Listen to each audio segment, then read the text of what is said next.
Ang prayer na white o life of prayer, Lord, may problema ako. Oh, Lord, masaya ako. Lord, tingnan mo, Lord. Yung talagang alam mo, nandyan siya kasama mo.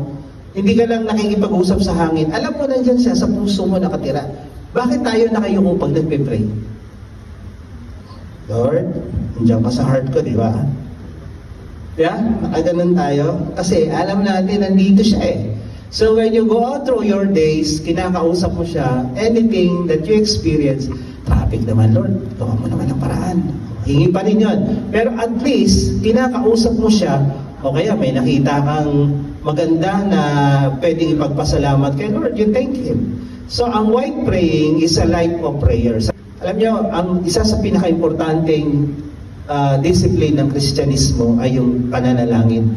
Sinabi ni Jesus kanina, when you pray 1 hour, you will not fall into temptation. Ito naman, when you pray without ceasing, continuously, you will rejoice always. Yung mga masusungit at mga pangit, yung mga masusungit, hindi makapag-rejoice, kulang sa dasal yan.